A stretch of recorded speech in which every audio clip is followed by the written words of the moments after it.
Break के बाद एक बड़ी जानकारी आपको दे रहे हैं। दिल्ली से ये खबर है जहां पर चुनाव नतीजों से पहले बैठकों का दौर चल रहा है। जेपी नड्डा के आवास पर बड़ी बैठक की जा रही है। अमित शाह पहुंचे हैं यहां पर जेपी नड्डा के आवास पर। पार्टी के वरिष्ठ नेता बैठक में शामिल होंगे। तस्वीरें आपको दिखा रहे हैं। नतीजे आने हैं कल, उससे पहले बैठकों का दौर जारी है। कल आपने देखा था प्रधानमंत्री नरेंद्र मोदी ने एक के बाद एक कई बैठकें ली थी। आज एक बार फिर से दिन का आगाज होते ही बैठकें भी शुरू हो चुकी हैं। ये जेपी नड्डा के आवास की तस्वीरें आप देख रहे हैं। बीजेपी के राष्ट्रीय अध्यक्ष जेपी नड्डा, जहां पर गृहमंत्री अमित शाह भी पहुंचे हुए हैं। तमाम पार्टी के आला अधिकारी इस समय पहुंचे हुए हैं। बैठक की जा रही है। पवन गौड़ और जानकारी देंगे। पवन गौड़, नतीजों से पहले बेहद महत्वपूर्ण ये बैठक इस समय जेपी नड्डा के आवास पर चल रही है।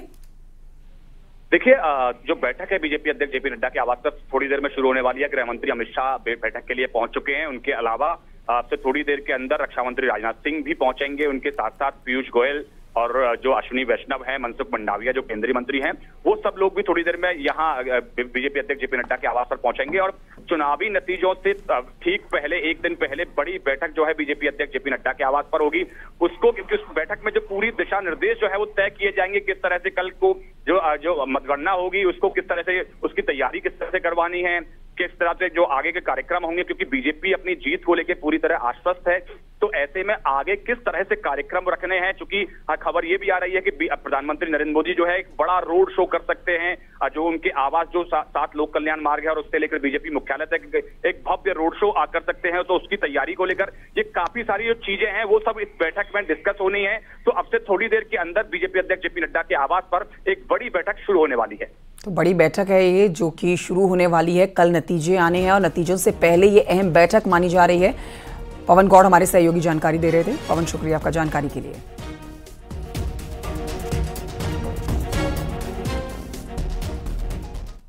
और ये एक बार फिर से रुख करते हैं पहाड़ की खबरों का, जहां उत्तरकाशी से खबर। मौरी प्रखंड के लिवाड़ी गांव के लोग जान जोखिम में डालकर लकड़ी का पुल बनाने के लिए मजबूर हैं। यहां हर साल नदी के तेज बहाव में अस्थायी पुल बह जाता है, जिसके बाद गांव के लोग फिर से अस्थायी पुल बनाने में जुट जाते हैं। तस्वीरें आप देख रहे हैं। गांव के लोग लंबे समय से यहां पर झूला पुल बनाने की मांग कर रहे हैं, लेकिन गांव वालों का आरोप है कि उनकी सुध लेने वाला कोई नहीं है। गांव वालों का यह भी कहना है कि आवाजाही के लिए ट्रॉली लगाई गई थी, लेकिन पेड़ गिरने से ट्रॉली भी टूट गई।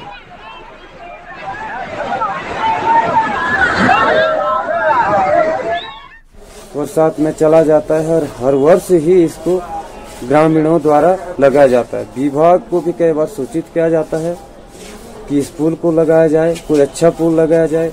ऐसे तो यहाँ पे कोई झूला पुल हो या आरसीसी पुल हो, जिससे कि हमको इतनी सारी परेशानियां न झेलनी पड़े।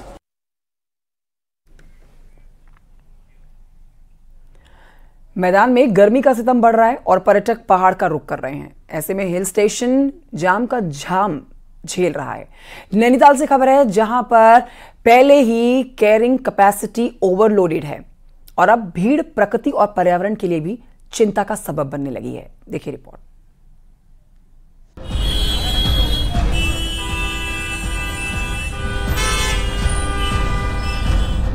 पर्यटन सीजन में उमड़ी भीड़ और गाड़ियों के दबाव ने पहाड़ में भी चिंता पैदा कर दी है।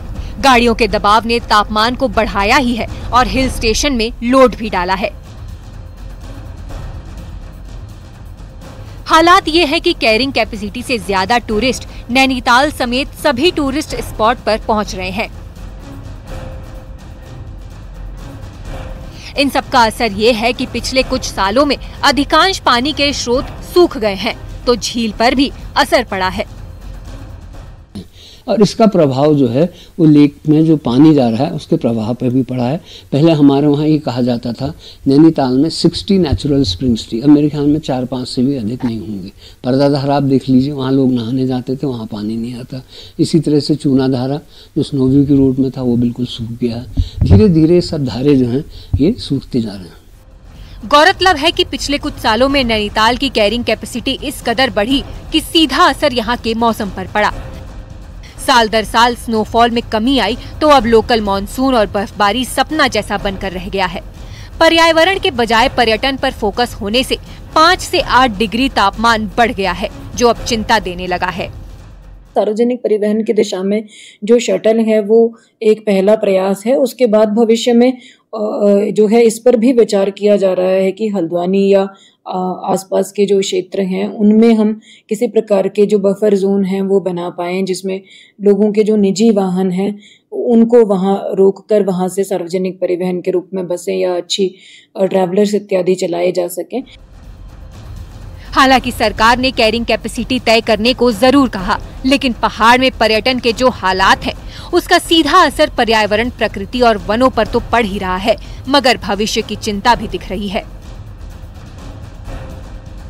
ऐसे में अब भी पर्यावरण को दरकिनार कर टूरिज्म पर जोर रहा है और भीड़ आती रही तो एक दिन दिल्ली और नैनीताल के मौसम में फर्क नहीं रहेगा। न्यूज़ 18 के लिए नैनीताल से वीरेंद्र बिष्ट की रिपोर्ट।